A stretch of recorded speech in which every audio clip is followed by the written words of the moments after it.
Hello everyone, good morning, good evening. Hope all you doing good.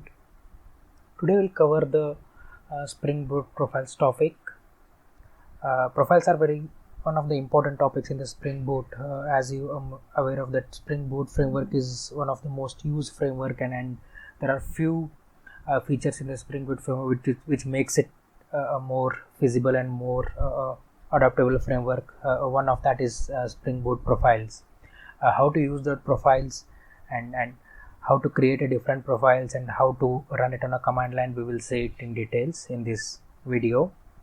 So let's jump into a coding part where I'll just be using the Spring Boot project which I used in the Swagger configuration earlier. So I'll just an extra extension.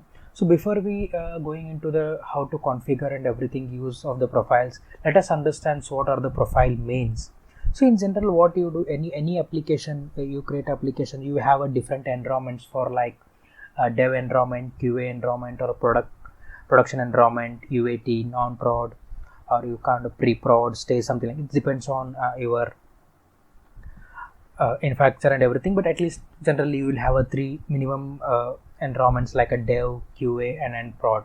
But when you have three different environments, you will definitely have a three different kind of a configuration. Like assume that you have a three different databases for all three environments and three different messages or three different configurations for all those environments. So how we used to do, we used to change those configurations files before and deploy it again back to those things in the previous kind of a development, you can say, before the Spring Boot, or maybe you used to create different XMLs and those things and maintain those separately, and based on the environment you have, we used to deploy them. But in this current Spring Boot framework, so it provides a facility that you can create those all files together based on the environment, and you run with respect to what environment you want, and those configurations will be picked up from those environment what you mentioned as a profile there. So if you see, if you create any Spring Boot project from the initializer.io, so you will see typically that any it contains application.yml and basic all those Maven or whatever the Gradle you have everything. So I also created the one Spring Boot project. You can refer my earlier video for a Spring Boot Swagger configuration. So if I just have a plain simple YML file where I created a one property here for testing, like a profile testing key, which I mentioned. So I'm just running it without any profiles now. I'll just show you how it runs and what it tells, like what profile it's set and everything. And just for the testing purpose, I created one of the profile testing controller where I'm just reading that file from the application properties and then just displaying that data. This, if you look at that, this is the key. I'm using Spring profile testing key. The same I'm trying to load it here in the controller and just display it here. So it's a very simple application. I'm trying to show you guys how it runs. So it's, yes, application is started. So I'll try to hit this REST call. So I'll try to rest this. So if you see it, tech interface no profile set, where I added this. If you look at the tech interface no profile set, because I have not set any profile, just a plain loading a application.yml. How to identify which profile set? You can just go to the logs here and you can see Spring tells you that this option no profile set, so it is loading back to the default. So default is means application.yml file. It's a basic application.yml. You have not mentioned anything over there. Now, so if you see, I have created a different application.yml file based on the profiles. Is nothing but how you create, you just have it your environment or whatever you call, you can call dev, QA, UAT or anything. You just need to like create application -dev, -QA, -UAT or whatever you want. So it is just like you mentioned that whatever you want, that will take it as a application.yml file. So let's see, I'll just try to create one more. So already have created, I just create a stage. So application I just created as a stage. So it is created as a stage here. So I'll add it. So you can just say it as, I'll just add it here as a stage profile is set. So I added it, this stage profile is set. Now what we did, we just created a one more application.yml file and called it as application-.stage. So this dev, QA, stage, UAT, these are the names of your profiles. So application- is the common one, the naming convention. Dev, QA, stage, SIT are the normal, how you give the naming convention depends on what you want. Just like for me, I have a dev, QA, stage, UAT as environments which I thought of, so I'm just added it here.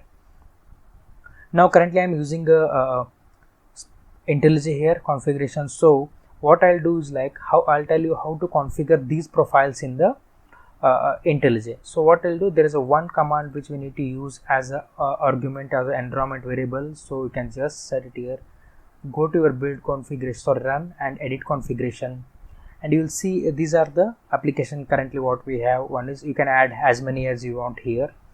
Just as a part of the environment variable, I'll add it as a profile active is dev. So what it tells is that make this run configuration with the profile active as a dev. So whenever you run this configuration, your dev profile will be activated and that will be loaded. So let's see now how it works. So what I'll do, I'll just stop it. I'll just running it. I just stopped because I'm running on the same port for all the profiles.